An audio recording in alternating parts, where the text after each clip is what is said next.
This is the Maine Podcast with Carrie and Evan. The Maine Podcast is a free media source with a mission to provide better transparency in the market to connoisseurs, medical patients, recreational users, store owners, growers, extractors, and everyone in between. This is made possible through generous support from our sponsors who cover all corners of the great state of Maine. Special thank you goes out to Maine Cannabis, Planet Tim, Watered Roots, Rugged Roots, The Heady Yeti, Tastefully Baked, Cure Cannabis, The Shack 420, Humble Family Farms, Cannamelts, Salty Cultivation, The North Fire, Highbrow, Team Green, Seaworks & Co., Fade Space, Zero Gravity Extracts, Wisely Cannabis, and Stoner & Co. For more information on how you can support those who support us, please visit our website, www.mainepodcast.com, and click our sponsors tab.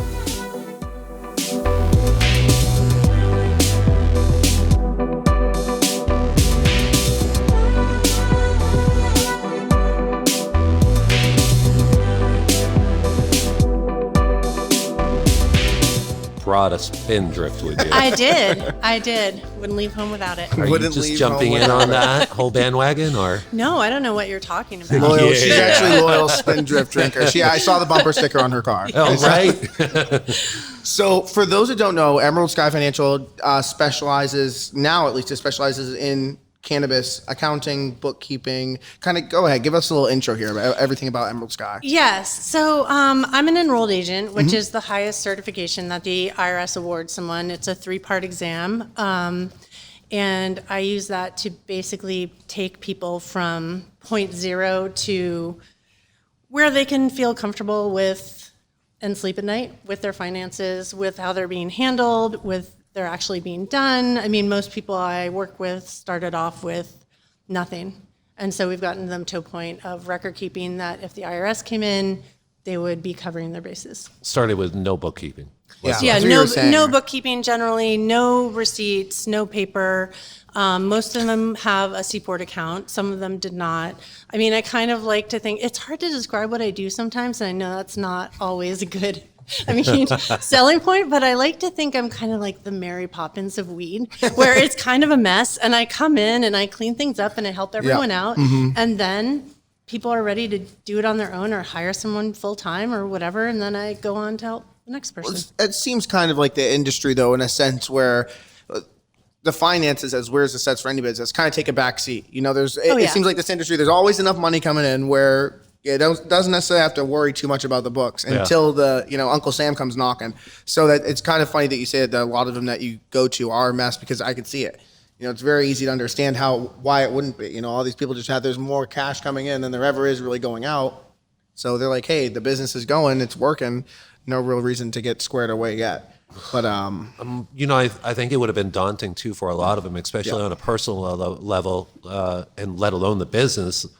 Like, how do you claim? How do you account for? How do you look? And so when you create this entity, this business model, you're like, the last thing I know is how I'm going to take care of that. And so that's where you step in? Yeah, that's where I step in. And historically, this business was not a business where you kept receipts, because it could mean you're criminally liable.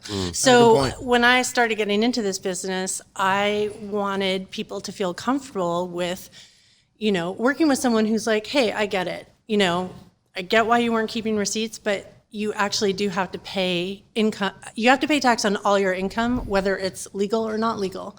So if you're selling cocaine down the street, you need to report your income. Who's going to do that, though? Well, exactly. And what is the benefit of doing that? Like, does that make sense? Like, because you're already committing a crime in the sense. So why would anyone report illegal income? Well, I mean, that's a really good question, right? So, and especially like if you're making this money and you don't feel you should be paying taxes, why should you? Right. Well, I mean, there are a few reasons. Like, if you ever want to get a mortgage, people need to see your tax returns.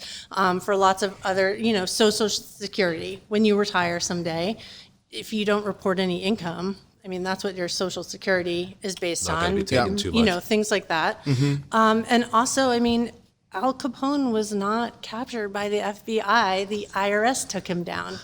That fascinated you, didn't it? You love the That's IRS. why that's how Yeah. Almost Guy was formed. No, She's wait a like, I could have second. gotten Al Capone out of I this. could have got him out of that. Let me be clear. I do not love the IRS because Yeah. I feel like they're really screwing over the cannabis industry in particular, because you can bet your ass that Purdue Pharma is not getting penalized the way the cannabis industry is. Right. So, no, I don't love the IRS, but I don't want to see anyone taken down by the IRS, because I do see how hard people in this industry work. And I know it's really painful to have to pay the tax. Like, so there's this 280E, which basically says for cannabis businesses, you can only take away cost of goods sold from your gross revenue. So say you make $100,000 in sales, and then it costs you $20,000, I'm going to say for cultivation, to grow that. So your profit right there is $80,000. And then if you were a sandwich shop, you could take away your legal fees, your copy paper, your toilet paper, anything having to do with owning a business cards, advertising, all that kind of stuff. So say after all that, you're taxed on $60,000. Yeah. Well, 280E says no, because you're selling a Schedule I controlled substance. We're taxing you on that $80,000, even though you spent all this other money on business expenses. Right. No write-offs. Is No that what- deductions. Right, No no deductions. deductions, no write-offs. And when will that be addressed, or when would that change? Is it something that, as a nation, continues to become a little bit more comfortable or start engaging more in cannabis, or is that going to be a resolution? Will that lead to sort of a tax resolution, or? I mean, hopefully it will. There are some acts going through, I always got this, Congress and the House that pass the House, but then get blocked by the Senate to deschedule cannabis. I've seen a little But bit they about keep that. getting blocked. And so organizations like NCIA. Is it a party thing, or is it just sort of? I think it is a party thing, but I don't think all Democrats are for descheduling. Right. And then there's the Safe Banking Act. So a lot of people assume, banks they can't bank cannabis, only credit union can. Well, banks can, but it is so expensive to have all the, With fees? no, the fees are what they charge you. So Seaport charges $45 to have a cannabis account, no matter how much money you have going through there.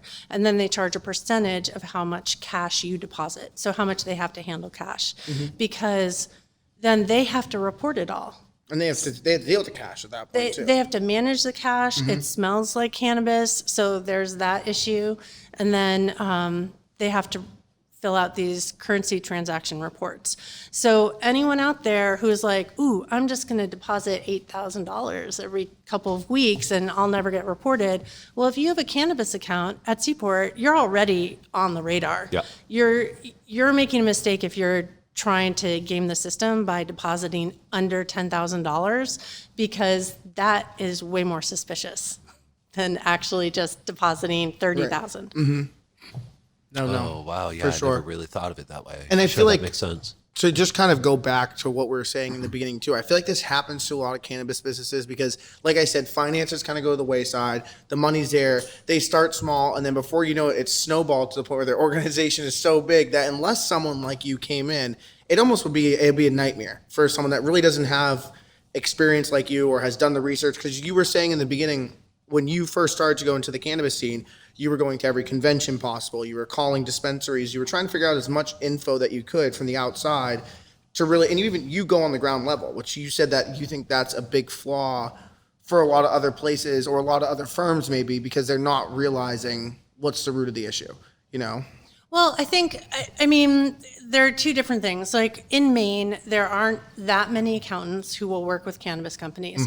And part of that is because the cannabis companies don't see the reason for a bookkeeper, because a lot of them did start small. So they're like, well, I do everything. I can just write checks on Tuesdays and pay bills on Wednesdays and this and that and the other thing.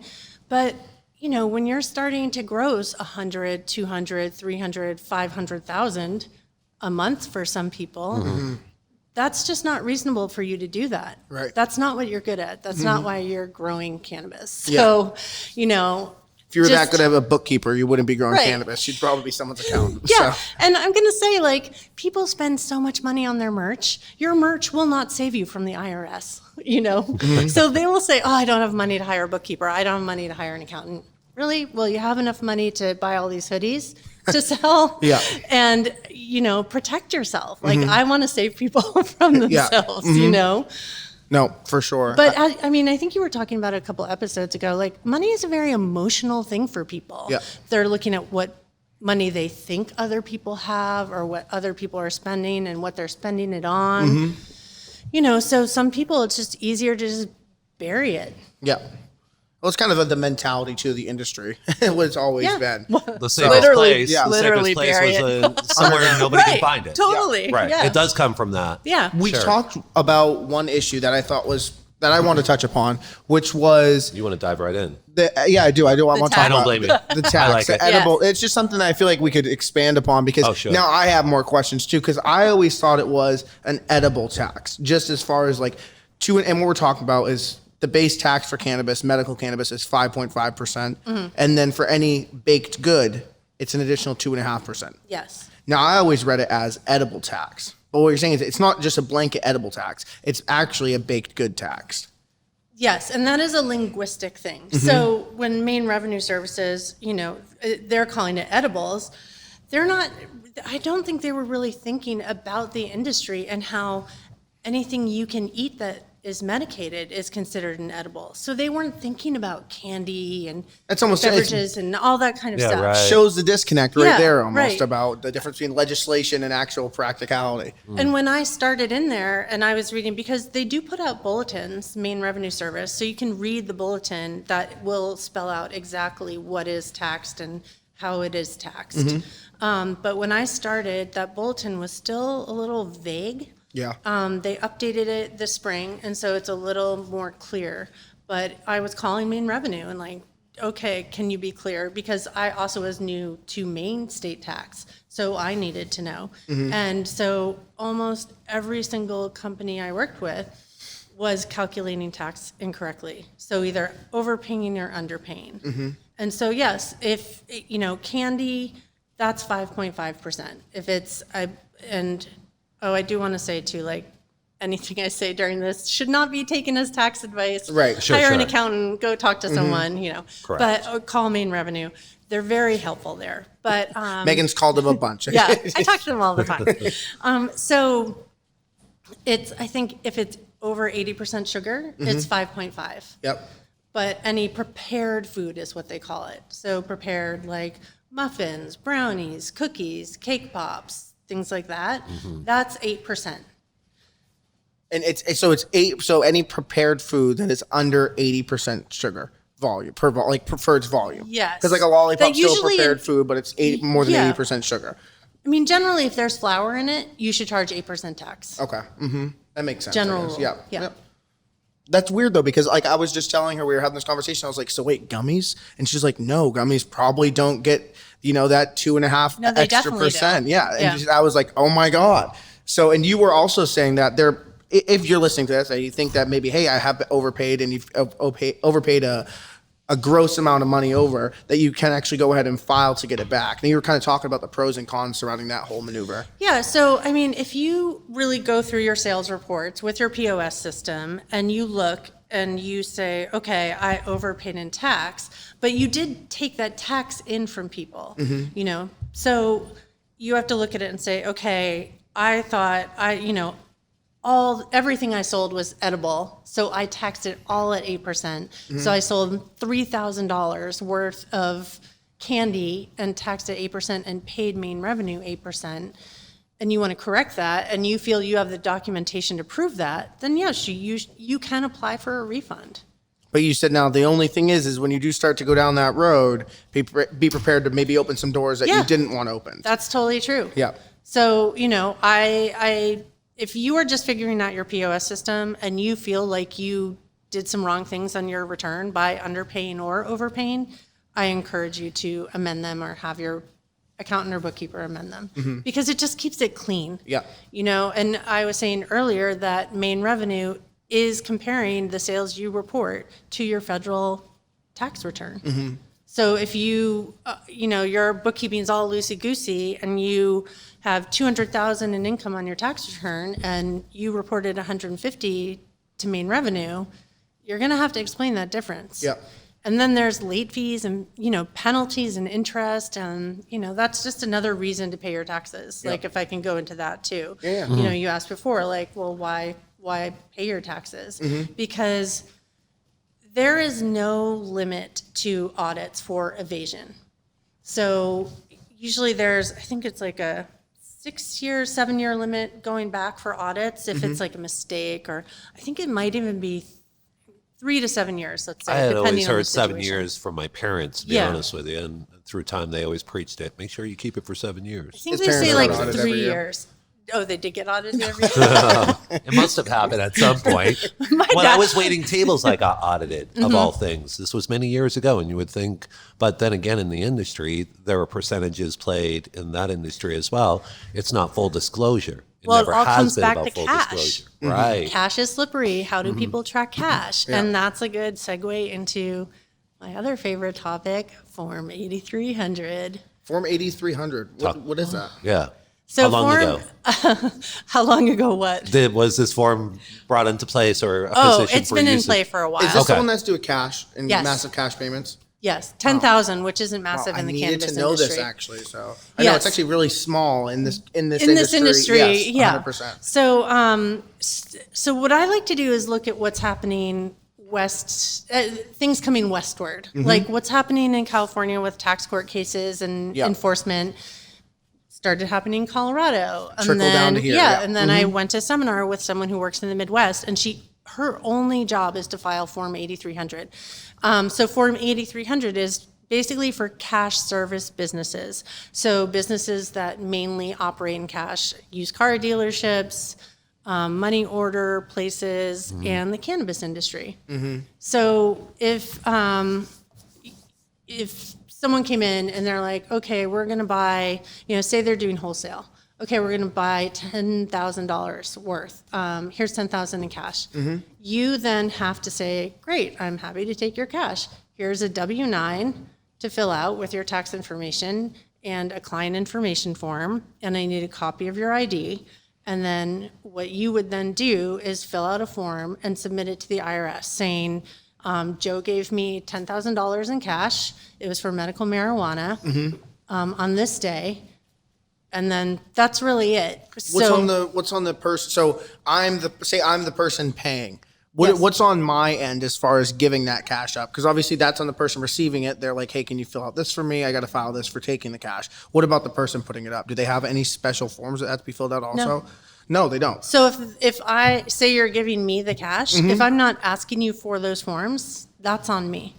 Right. So It's my onus to report because that you're money. depositing it when we're taking Because it out I'm of the taking it from Right, you. Because okay. if you're laundering money, which is why they created this form, then I'm putting the hot seat. I'm like sweating. I'm like, I'm laundering money. I'm like, oh shit, I didn't know that. then I'm kind you're of like a asking if party to that. Right. You know So what they I want mean? that's like you letting go of your liability in a sense, or saying, hey, Yeah. I'm tracking the cash for you. This is what I'm depositing. reporting it to the IRS. If you are filing your taxes and you're not underreporting your income, then there's not a problem. It's you already know? from our end. It's already Yeah. reported in a Yeah, sense. Yeah. so you have nothing to worry about. If you're not filing your taxes, or if you're trying to hide cash or things like that, you would probably be reluctant to fill out all that information. Right. Or just someone saying like, hi, I'm going to send this form to the IRS telling them you gave me $20,000 in cash. Yeah. No one likes the sound of that, even if it's all above board. So I always had this funny feeling, and this is just it's about this, but segueing maybe off the topics that you have, is that I always had this weird there's. Many people in America filing taxes. No way they're catching this, push that shit through. That's what I always thought. But I feel like, and this has nothing to do with business. This is just more like personal life between 18 and 20 something years old. For you? Yeah. Okay. I always just thought, I said, I think it's gonna no, resonate. Go I ahead. made a mistake. No one's going to notice. And I feel like that's what a lot of people think because it's just so damn big. The United States is so big. There's so many people filing taxes. I just want to know your opinion on that standpoint, or like the whole infrastructure IRS, because obviously he said he got audited as a waiter. That's probably a random audit. Yes, they do have random audits. Now they're computerized. So when you file your taxes, the computer will pick up on discrepancies. I do feel, though, I'll just speak on this. So I do feel that as random as it is, I have to think I knew more people who were in the restaurant business who did get audited than I felt like I was hearing from a lot of the business people who had come in, or a lot of the groupings in other kinds of work practices. There must be some type of so I think the cash heavy might artificial get a little bit of there might be some weight. Maybe not. It's a computer generated program. So I would assume that they can set certain parameters, and stuff like that. So Yeah. That's true. And also, I mean, up until fairly recently, they were sending letter audits to a lot of poor people in the South. Really? Because they were like, you send someone a letter from the IRS saying you owe us $500, and someone who doesn't understand it and is just like, I don't even want to deal with this, I'm just going to pay. That's just money flowing in. So they got a lot of flack for that. So now what they're doing, and with Biden in office and, to pay for things, is the IRS is focusing on high income non-filers. So people who make over 100, 150,000 who just don't file their taxes. So they are directed. Which is like over $300 billion. It's called the tax gap. wait, literally people that are making $100,000 a year and just don't file their taxes? Oh, yeah. How do you get away with that? I mean, people think taxes are boring, and they're so not. You read these stories of some people who are... I'm one of them that thinks they're boring. I'm just going to full No, everyone does. Everyone does. I think, well, right, sure. No, Maybe but it's like, not boring. I It's read- above my head. Is the thing that I think for a lot of people, it's like Yeah. It's like continually rewritten too, isn't it? it's like you never can keep up with Which it. is a total nightmare. This year has been a total nightmare for accountants because they were changing tax laws up until March. And then everyone's like, where's my refund? Where's my stimulus? Where's my this? Where's my that? And accountants were like, hold on, because you could get more money, but people are just so angsty about taxes. So, and they are boring. Like, I don't even like doing my own taxes, but I like reading about people who are like, so-and-so tried to write off like ridiculous stuff. There were these people in Florida who are filing false tax returns, claiming refunds of like $500,000 and getting them. Wait, they were getting a $500,000 refund? Yes. So could we hire you to do that for me? That That sounds She didn't say awesome. she was in that. I seat wasn't in doing Florida. it. No. It was like some random person. How can they? Yeah, how how could does they it have even exposed happen? it? Somebody They figured out a loophole. Yeah, they just figured it out. Some The dude IRS called just one wrong paid button. it. Happen. At what point do they realize that this is being funneled through? It was like 2 or 3 years later. Yeah. Oh, wow. Well, hey, they made up a couple mil. That's Good a for them. long time. good for them. So, I mean, there's stuff like that going on that is really interesting. So they are cracking down on high-income non-filers and cannabis businesses. Yep. Because, Cannabis businesses in particular. yeah. Yeah. Especially, I watched... Did that happen a couple of years ago, more centered on California? Well, yes, it's always happening in California and Yeah. Colorado. Is it a perpetual relationship they have on a federal level? Yeah, so this Because is what of I was being going to such say. a massive supplier? So this is What you got the there? IRS playbook. God. So MJ Biz Magazine, one of their reporters filed a Freedom of Information Act and got this document that the IRS uses as a playbook for auditing cannabis businesses, specifically in Colorado, but can be applied everywhere. Because they don't really understand the cannabis business. So they give this to their revenue agents, who are the people who go knock on doors, and say, here's all the tips for how you can get as much information as possible from this business in order to start the audit. And they were keeping this as just a secret IRS document.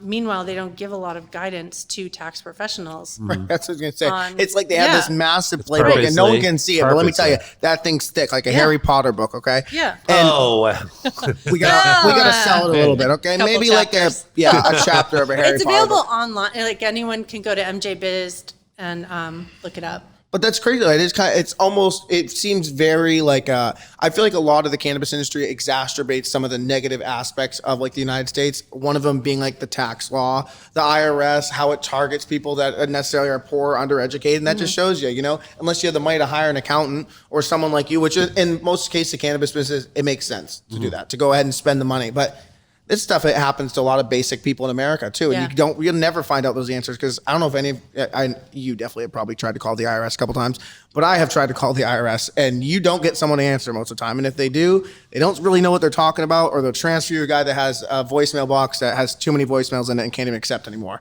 So it's just like this it's like a perpetual cycle of just no information. And they just say you would think that you speak on a good point too, and I want to illustrate it. Like they feel like there's no template that can be used, and yet look to Canada. And now it's obviously going to be taxed different, broken down different, but it's kind of a template. Like when I first start something, I look for the closest model and see how I can adapt that into maybe what I'm trying to solve. So I would think that finances or taxes could be perhaps understood a little bit, even from the larger corporations that are involved in it, that have already, jumped a lot of state lines. Yeah, I mean, there are probably revenue agents who have been working in California and Colorado who now understand, some of the costs of running a cannabis business and which ones are considered cost of goods and which ones are deductions that you can't take. But, and by the way, there is a secret practitioner line, so I have a hotline to the IRS. Which I see. Wow. How do you get that? We will drop that line on our Patreon. You still have to wait a long time, but you know, someone that actually knows what. Yeah, like we're under a lot of stress. Yeah, we pay money for our licenses. And it makes sense that you should have someone to talk to. If a professional can't answer the damn question, then you should be able to ask the guys that you'd hope have some clue about, what's going on there. Well, most people are trying to say, "Where's my refund?" Like that's why Maine and the IRS, it's all like, "Where's my refund? Here's the page to go to." And people will still call and say, "Where's my refund?" And it almost seems like they've ruined it for the rest of us. I just want to ask the real questions. I don't give a crap. I have this actual question, So no, that makes sense. So that you have to have some sort of backdoor to actually get in contact with those people because it's just a nightmare. Yeah. What are you noticing on the Maine state level about how they're understanding how to tax it, how to approach it? It feels like I don't look at the tax. I haven't been involved directly with cannabis in a while, so I wouldn't have remembered what tactic I might have used. But are they able to, are you able to find that fine line between evasion and avoidance? Yeah. I'm not advocating you to do that. That's I'm just essentially saying what an accountant is for. They're supposed right. So but isn't that in almost any industry too? You look for the fine line where you pay what you need to satisfy. Yes, any industry. Yeah. Avoidance is legal. Sure. That's when you're consulting with someone and you're saying, okay, I'm going to do this. What's the best way for me to do this in order to pay the least amount of taxes? Evasion is when you do it after the fact. When you're like, oh, I did it this way, but I'm going to pretend I did it another way. Like, can we fudge it a little bit to make it look like I did it another way? Yeah. Gotcha. Versus avoidance is working from the beginning to say, hey, how can I get my maximum amount of benefits through the right pathways and right avenues? No, that's weird. But Maine would be a couple years ahead of where the federal government is in identifying a lot of the specific. But Maine allows regular business expenses to be deducted. Oh, they are. So states don't always have to. What's the name? Is that only the last couple of years? I'm not sure exactly how long. All right. But I guess I my had always understanding heard that it they differently, do. so I didn't. No, Okay. so there are states can either basically agree or disagree with things that the IRS says, okay, you can take this in depreciation, and New Hampshire is always like, well, we don't want you to, so no. So you're trying to figure out okay, what does this state do? What does this state allow? So it changes. But to go back, to circle back to the, I said circle back. I hate corporate speak. That's like Jen Psaki. I remember I saw a whole thing, and she's like the press secretary for Biden. She was. She always says, circle back, circle back. And they're like, oh my God, my head's spinning. I'm circling back so many fucking times. But I just want to make sure I get things in before people totally are tax overload and then, pass out. It's the most important things to remember are to document everything. Yep. And they said this in the seminar I took regarding cannabis taxes. Just document everything. If you're really bad at documenting, just get all your receipts and keep them in a box and write the year on it. If you're like, I'm never going to do this, and even if you're never going to file your taxes, which you should file them, put it in a box.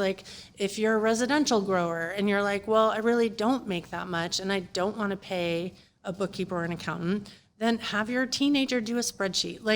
there are basic things everyone can do, but if you are someone who has a storefront or a commercial cultivation, you really need a bookkeeper and you need really to need seek an that accountant. information. You Yeah, need to because get your that. accountant You're is gonna- not your bookkeeper. It's not fair to go into them with a shoebox and dump it on their desk. And you'll also get, like, they will charge accountant rates.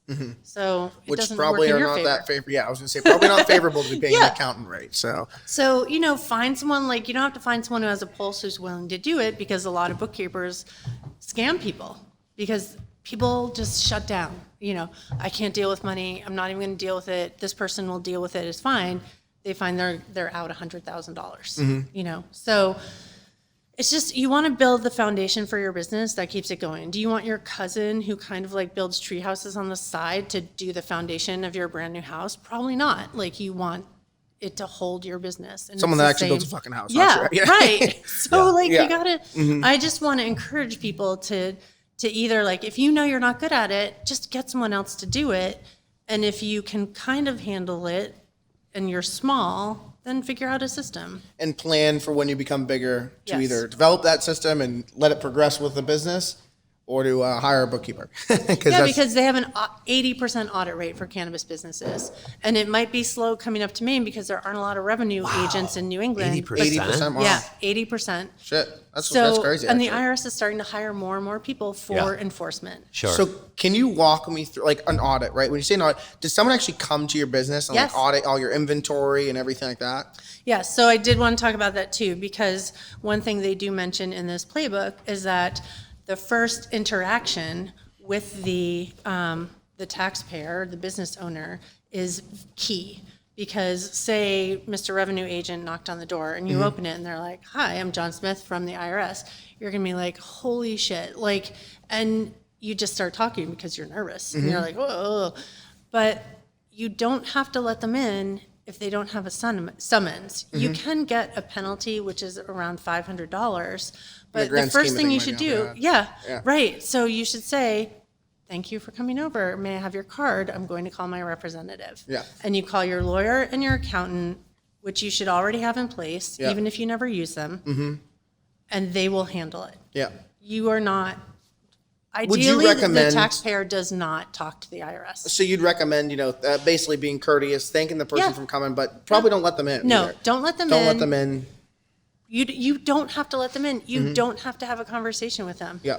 You have rights, and one of the taxpayer rights is for representation. Yeah. So that that Highly is encouraged. number one. Yeah. And don't even worry about the penalty Yeah, at that point. and tell your employees. Yeah. Say, "Hey, if someone comes, they're from the IRS, they show you a badge, you do not let them in. You have them wait outside, because especially if you're medical, you do have patients coming in. HIPAA does not preclude you from being audited or being inspected. Yeah. But tell your employees, if someone comes, call me. Yeah. I will talk to them. I will take their card, and then you will call your lawyer, your accountant. That's a good point. It's just crazy too with an 80% audit rate. It's a lot of. It's a We high rate. witnessed that locally a few years back. It was the IRS that had done the raid, correct? I think in With conjunction. federal backing. Yeah. Are you Was aware that of that? up north? No, it happened here in the Lewiston area back in 18. No, I don't okay. recall that. But I wanted to, one of the things People were too- wondering at the time, though, if it was FBI. And sure, Oh. it was in connection, but IRS coats were everywhere. So it was kind of regulated or directed by them, because there's almost, They have a criminal investigation it unit. is. Oh, they do? Yes, As well. yeah. It's great. That's the unit that got Al Capone. So I do want to read this one. We have some Northfire Al Capone gear if you want a little bit. I like this. Really? It's spicy for everybody. Yeah. So I do going want back to to it, read yes. a little piece, because the big thing is substantiation of expenses. And that's what I mean by receipts and invoices Yep. from other growers too. So they have here in their handbook, they say, the statutes are very specific with respect to the types of record keeping required, who can be an owner, the application and licensing, processing costs, security needs, etc. These taxpayers, meaning cannabis business owners, are involved in a business which is constantly under scrutiny. As such, any responsible business owner knows the rules and regulations much better than you will and understand the need to keep detailed business records. Detailed record keeping is just good business and helps the taxpayer to avoid suspicion and second guessing later on. So basically what they're saying is that ignorance and record keeping burdens are not acceptable excuse. So if they come to your door and you're like, oh man, like I didn't know, like I have so many people who say, I have to pay tax on cash? I thought cash you don't have to pay tax on. Yeah, right. And you know, like, Yeah, there's I'm not much- saying that's not unreasonable for someone who's not Yeah, used to no. business on to it. think that. Yeah, no, you know, you're right. I've had multiple people say that. So they're saying, like, guess what? These people pay a lot of money to be in this business. They have to get licenses. Now you have to get an EIN to be a caregiver. Yep. You know what to do. And if you're not doing it, that You is can't tax say, evasion. I'm sorry, I'm stupid. I'm sorry, Yeah, I'm so no. sorry. I didn't know I've been so busy. They're going Right. to say, listen, I don't care if No. you're sorry. It's not my problem. You know, it's yours. You go say sorry to someone else. I just write you up for what you did. Yeah, and I mean, tax evasion is prison and high fines. And same with Form 8300. If you are willfully not filing Form 8300, you can get fined up to $1 million and you can go to prison. And it's funny, too, because a lot of laws surrounding financial things like laundering money holds quite a mandatory prison Yeah. sentence. Like I saw this and I'm like, holy moly, you know, and they count anything. For example, I know this guy that was, he was selling, you know, he had a big grow. Nothing was really licensed. This was a raid that happened maybe 3 or 4 years ago in this area. And 3 charges that he got, and some of the most substantial charges he got were for money laundering because he paid for his house 3 times in cash, and the guy deposited the money without the Form 8300 or whatever, just put the money in his account, and they considered that money laundering.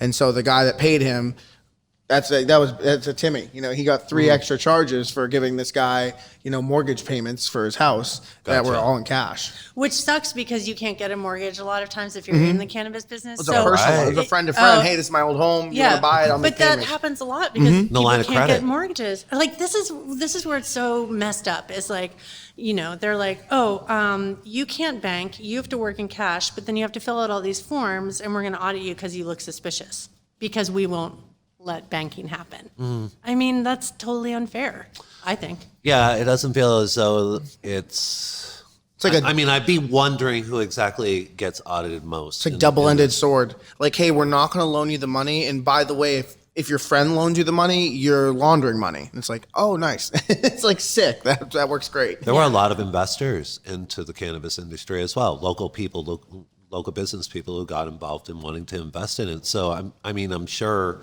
there need to be things that were paper trailed through all of that as well, right? Mm-hmm. And so I don't know. I don't know if that happened. Well, or it's happens my everywhere. understanding if you're getting investors and using the word investor, you have to file with the SEC. Like a SECD form Yeah. or whatever like that or something. So, yeah. But some people get Well, loans. there's kind or of been partners. a common practice of 5 people throw in 100,000, and 6 months later you So get that would, I 1 think, and a be more quarter. considered a partnership or whatever. But investors, like, actually, like, you know, like you're selling shares technically, I think, at that point and shit like that. So that's where Yes, the SEC yeah, gets you're involved. promising and- a return on Exactly. your investment. Mhm. So there's a little bit more, I think, to do with that, which I always thought was weird.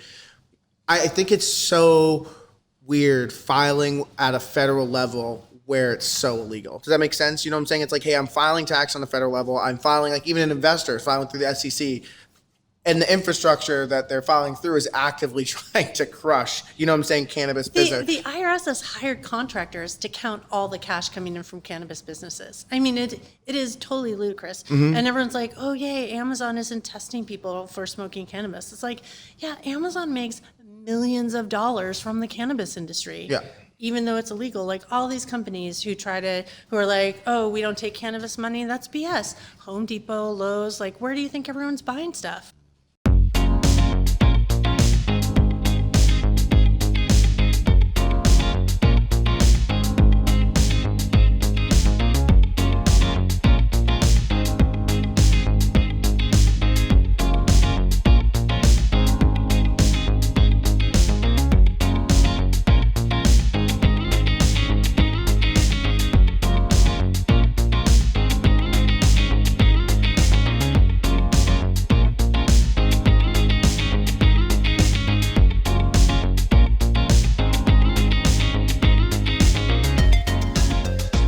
All right. So I'm going to talk about W-9s and 1099s, which everyone gets confused. So the 1099, yeah, no, you're right. Okay, so 1099 is what you receive like an independent contractor. Yes. Okay, yeah. So it's, everyone thinks, oh, if I pay my buddy, $500 under the table, I'm not responsible for anything. That's pretty much true. It's up to your buddy to report that income. But if you pay them $600 or over, you have to get a W-9 form from them with their social security and their name and address. And then in January of the following year, you have to issue a 1099 to them. Because if you don't do that, not only is there, of course, it's the IRS, a penalty, you also could be liable for payroll taxes. So wait, it's 600 total.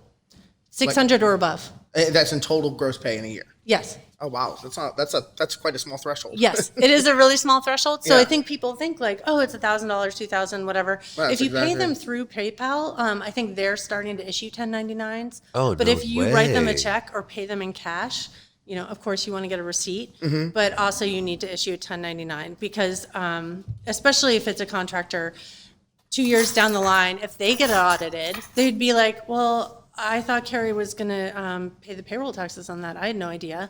And then you're liable for their payroll taxes. So that's really how the whole conundrum would start, in the sense of like that's how you would Yes. get in the can is Yeah. from someone else getting audited and then being like, well, hey, I don't know shit about Yeah. that. I just got paid $1,000 in cash. And also on your tax return, it says, is this business required to file 1099s? And if so, did they file them? And most of the time, it's not the actual. And correct me if I'm wrong, but a lot of times these small infractions aren't really the issue. It creates this crack. Yes.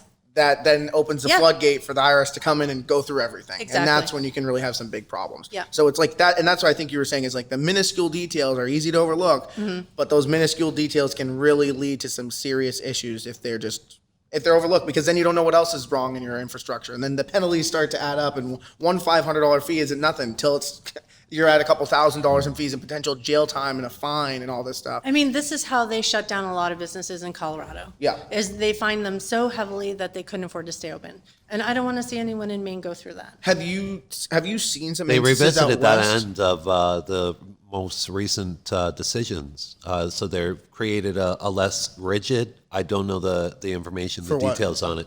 So for infractions and what the penalties were going to be on the OMP. There have been some, there was an amendment, but unfortunately, I don't know. It sounded like it was a positive, like it wasn't going to be so brutal Yes. as it was before. But what I and I heard know too. they introduced something about like first time is a slap on the wrist, like it's, a warning. And then the second was also supposed to be a warning. Then the third starts the infractions. But I think that was a little too delayed for OMP, so they must have met somewhere in the middle of But that has nothing to do with tax code. At the end of the day, so the OMP can't go ahead and tell the Maine legislature how they're taxing cannabis, right? Or are they providing guidance too? Well, OMP was trying to say you need third-party audits of your finances. You can't be a partnership if you're married. That was a They big were one, saying yeah. that too. And then Mike Wilson, I think it's from Maine Cannabis. Yeah. Yeah, Mike yeah, yeah. Wilson. Yep. So someone in the hearings was talking about He the doesn't like PowerPoint. Spindrift. Oh, really? I'm sorry. He's really missing out. Let me take a sip of this Yes, delicious yes, indulge. Spindrift. Oh, hydration. So anyway, I bugged him and said, hey, can I see your PowerPoint presentation? Total nerd. And he was saying, like, the more regulations you put on caregivers, the more are going to go back into the black market. And I think that's true, especially in the financial aspect of things. Yeah. So it's trying to make things a little easier and more manageable for smaller caregivers, but they will have to kind of level up to what needs to be done, but not to be like huge penalties for the first time, second time infraction. I mean, you have to give some people some ramp up time, but this is kind of the warning shot across the bow. And eventually, I'm not trying to play devil's advocate in favor of the IRS, because I do think that they get enough money and whatnot. But it's one of those things where there always has to be that line. Like, hey, we've given 6 to 12 months to 18 months. We're no longer allowing you to use the ignorance card. And I think that's the sad reality that we're facing. We're coming into that phase right now where you're not going to be able to play that with the state anymore. We've already seen with the federal level, they're not playing that at all. You have no wiggle room to say, hey, I didn't know. They don't give a Yeah. crap. And that's understood from them.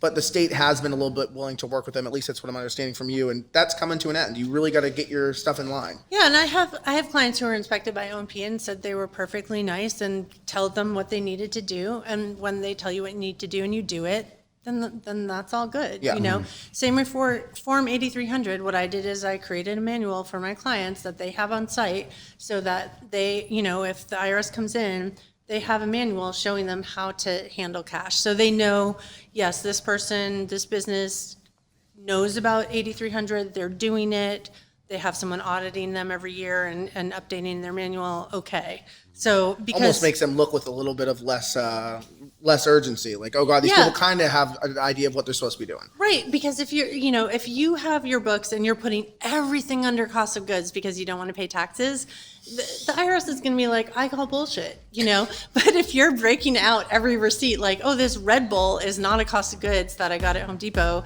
it's an office expense, then they're like, okay, this person is actually looking at their receipts and taking the time to break them out. They're not trying to get anything back. Mm-hmm.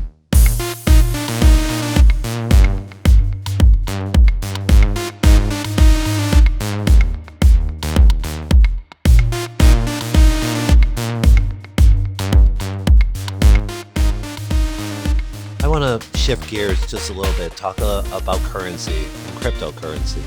It seems to be a pretty strong alternative, or a higher alternative, at least talked about in many different forms within the cannabis industry. And obviously it's grown in popularity outside of cannabis, but it was one of the reasons or attractions, I think, for many. Well, yeah, it was because Silk of that Road. opportunity to be able to continue. Mm-hmm. Well, that started with Silk Road, right? Yeah. Where Silk Road, Yeah, they right. would use. That's the way I understood it. And yeah. now they're using it with the ransomware attacks, is they're being paid in cryptocurrency. So the Martha's Vineyard Ferry had a ransomware attack. That's a smart hit. Martha's Vineyard. Yep. That's a good one. That's what I would do. Avoid the children. The whole hospital thing really irks me. The meat industry. Yeah, go ahead. What? Take What it about apart. the meat industry? Yeah, the meat industry last week. So they're getting paid in cryptocurrency. So cryptocurrency for the IRS, they just started really figuring out like, oh, we got to get on this. So People are making a lot of money. Yeah. They're like, so wow, I we have need to a little ask bit. every one of my clients, did you buy or sell any cryptocurrency Sure. this year? And I own some Bitcoin, a very small amount, just because I wanted to learn about it a few right. years ago. It's like approximately 145 Just a Bitcoin. small No big You should have tiny seen amount. that fly. Right? You had that Yep. day or I those, sold that it, week? but then Those I week?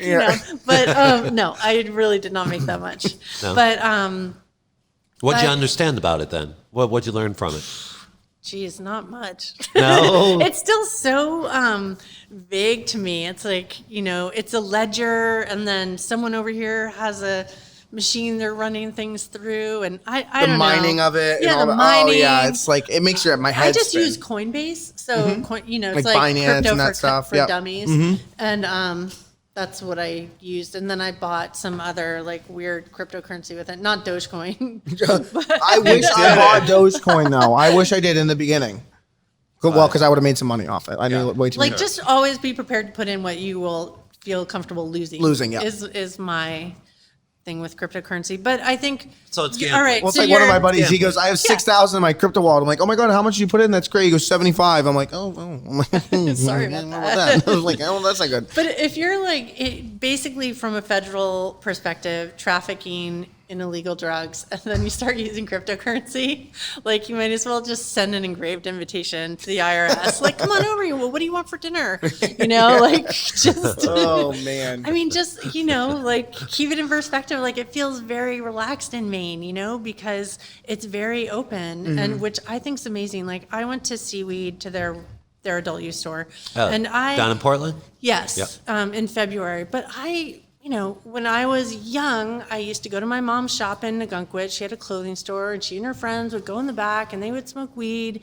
And so, the smell of it reminds me of my childhood. I grew up around it. I used it in high school and college, but it was always this hidden thing, and you forget about choosing what you were going to smoke. It's like, oh, okay. Yeah, Someone can I scraped get it up some tonight? dirt Yeah. from the playground or whatever, You And were smoking to it. go in somewhere and feel like not a prisoner and like a real adult just Ah, for browsing sure. was really almost emotional for me, because I'm like, this is how it should be. I have very close relatives, 3 close relatives who have died from alcohol-related illnesses. And my cousin was 52 when he died. 52. Wow. Yeah, Very young. and I have a very close family member right now who's end-stage liver. So I'm not saying I don't ever drink, but I am saying, like, it makes no sense to me why people can be so crazy about cannabis not being legal when people are killing themselves every day with alcohol. It's true. I actually saw a report recently that said, and I'm not taking credit for finding it, I saw it posted somewhere, but in areas where cannabis has become popular,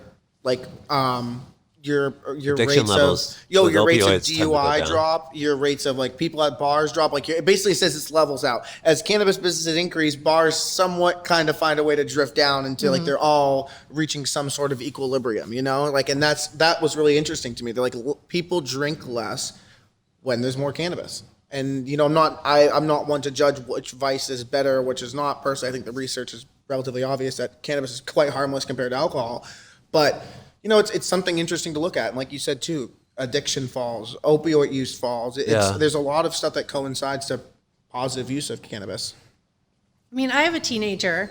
I would not recommend that she do what I did in high school because I do think it does affect you poorly. I have friends who have teenage, mostly weirdly sons, who really start, like one in California, she lives in LA, her son just smoked all the time and just kind of petered out. Oh, yeah. And then came back. But so I'm not advocating for that, but I am advocating normalizing it and not making it some hidden, shameful thing. I mean, I live in Portsmouth, so that's somewhat of a suburban town. I mean, it's kind of ridiculous. So my daughter is going to college in New York City.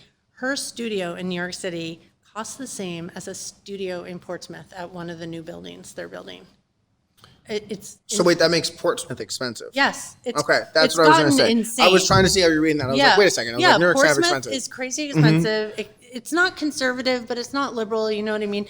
But Well, that's kind of like describes all of New Hampshire. Well, actually, most of New Hampshire is like not liberal, very conservative. and my dad is super conservative. Yep. Obviously, my mom is not. She, you know, she went a different path. But I tell everyone that I do cannabis accounting because I want it to be normalized. Yeah. I want people to not. I think people really underestimate the cannabis community and the industry. Like, oh yeah, just a bunch of stoners like trying to lure children in or whatever stupid shit like that. Yeah. And I want people to see like, oh, it is actually a real business. Yeah.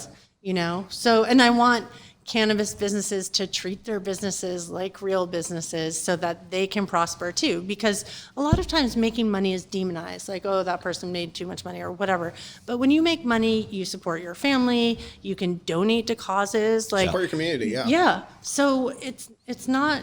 We feel like the we've seen a evil. lot of that in the community right now. Well, this is what as I it think, is, and my it- biggest thing it is can only continue. You don't see the numbers that you see from that these cannabis businesses are pulling from. How do I word this? Not a lot of family-owned businesses make that type of money, right? And a lot of family-owned businesses take care of their employees. So now you have family-owned businesses that are making a lot of money and also letting it trickle down to their employees. And that doesn't happen often. And I think that scares a lot of people. It makes a lot of big businesses feel weary because then you have their employees saying, well, look, this guy can start over at a cannabis place, make $20. Walmart distribution center, you're breaking your back and you're making 23. You know, so you can sell weed at a shop and have a good time. And I'm not trying to like discredit the fact that it's an actual business, but manual labor, being a laborer versus a bud tender, there's a vast difference in work. You know, Well, in that, cannabis so. offers both, though, too. We're going to have a lot more in gardens. Oh, yeah. A lot more of that. But I'm that just could saying the continue, base but level you're of right. bud tender can start just as much as someone that's doing heavy physical labor. And I think that it's interesting to me. That's what I think has helped out the community more than anything is small business owners making a lot of money and letting that money go right down through the ranks of their employees. Yeah, there's a lot of back of the house employees, too. You know, people who are working, you know, up for manufacturing, packaging, all in on a retail level. Yeah. So it's important. There's a Well- lot of people in one space. Go And ahead. on I'm Main trees, people will complain about the prices for stores or they're gouging or whatever. But a store is like a loss leader. You know, like when you have people working in a store, you cannot deduct their salaries. You cannot deduct any store costs except for the flour or the goods you purchase to sell. That's wild. So no advertising, you can't, the slap stickers, those are not deductible. So, just so many things you don't think of. And they want to provide health insurance for their employees. They want to provide them benefits. They want to give them a living wage. Yep. And so, yes, everyone will have to pay a little more for that. But, I don't see anyone I know out to gouge anyone. And if anything, I'm like, will you please just raise your prices a little bit because your tax bill is insane, Yeah. And that's the one thing too. And I don't mean to frame it in the sense of like these cannabis guys are making too much money and like they're making a lot of money. But like you just said, I know people that have $36,000 tax bills, and that's a weekly, monthly thing. Yeah, no, that's like a weekly thing, or something. That's what they're paying for their sales tax after 2 weeks or however they pay their sales tax and stuff like that. So there is a lot of expenses that go into this. You're talking payrolls that are through the roof too, because they're big companies that have blown up out of nowhere. You were saying at lowest margins in the game. You really have to be as tight and as efficient as you possibly can be, because if you're not, you're going to suffer for it. It's just the numbers will stop adding up. So will it become a little bit more regulated in that sense in the coming years? Obviously, probably it always will upgrade or update in some sense. I think Things so, to be because concerned once about they or not? deschedule, then they will start to regulate more. I mean, that is the thing with when they legalize it, it does mean more regulation. So I'm looking at my notes here. Other things that people might not be aware of are if you are selling wholesale, even if you don't have to pay tax on it, you have to file a return with Maine Revenue. They're called zero returns. So and even if you're not selling anything, you have to file a return. Oh. So just, I don't know, stay on top of your business. Even just pay someone for 2 hours to tell them like maybe what you're doing right or wrong. Yeah, So getting any kind of consultation that you can. Now, if someone wants to contact you, they're like, I want to hire Imperial. What do we go through? What is the whole idea? I said Imperial too. Emerald Sky Financial. Right. You were just making it all up. I'm gonna have a I cookie. was like, fuck. I was like, I did not say that right. I was like Imperial. I was like, I don't think so. But Emerald Sky. If someone wants to contract out Emerald Sky, I'm good right now. Thank you though. I have very close relationships with my clients, and a lot of them are moving into adult use while they're still in medical. So personally, I'm kind of at capacity. I'm always happy to talk to someone, but I don't want to. The way I run my practice is that I don't want to overburden myself so that everyone loses, But I do want to get my clients to a point where they should hire someone in-house because that makes a difference. But yeah, I have a website that anyone's welcome to reach out to me through Instagram. It's Emerald Sky Financial. Emerald Sky. Yep. So, but it's just education. All the information's out there. The bulletins through Maine Revenue Service are really helpful. You can look those up. Yep.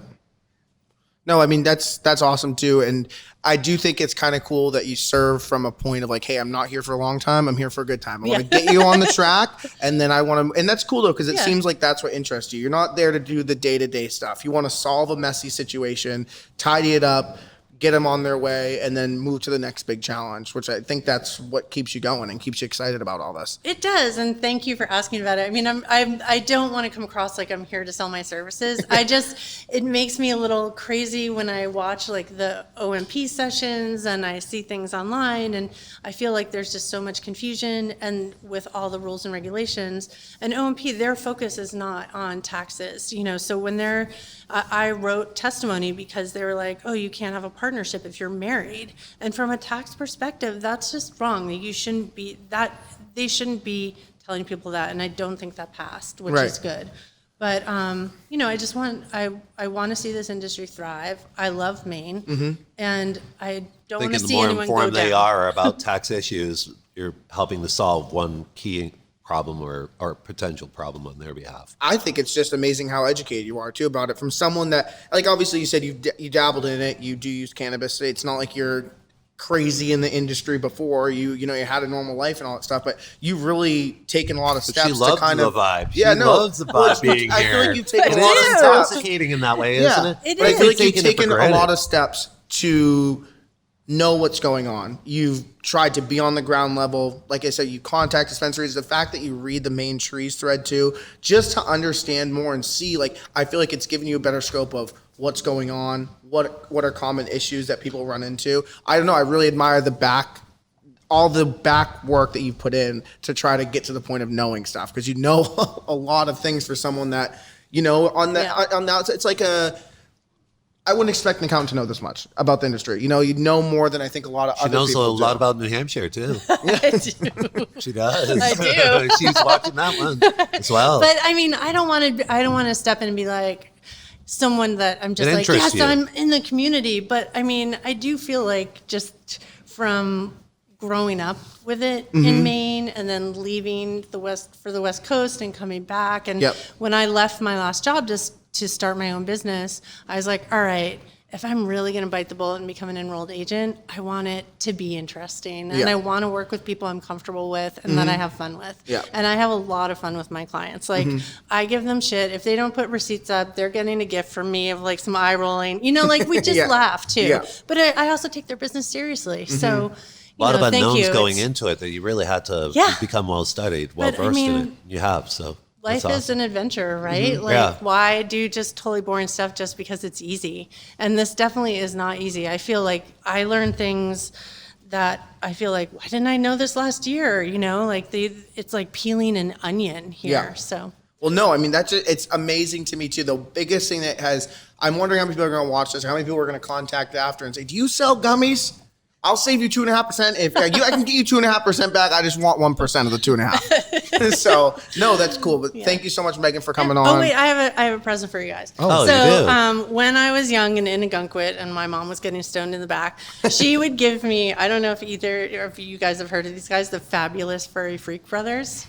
Comics. The Fabulous what? Say it. Fabulous Furry Freak Brothers. Freak Brothers. So this is in late 70s, and my mom's just like, here, have a comic book. The most inappropriate content you could ever give a child. So it's these three hippies totally getting stoned all the time, running around like crazy, everything wrong in there. Before. But, I remember. It's like an Ed and Eddie spin-off. So I brought those for you guys. Thank you so much. It That's pretty does cool. remind me of my origins. Awesome. Well, thank you so much, Megan, for thanks coming for on. having me. Appreciate It your was really involvement nice in to the be here. community and identifying, being a part of it, and offering solutions for people and information. I think that's what's up. And if you're interested, don't visit Imperial Sky. It is Emerald Sky. Thank you so much. Thank you. Yes.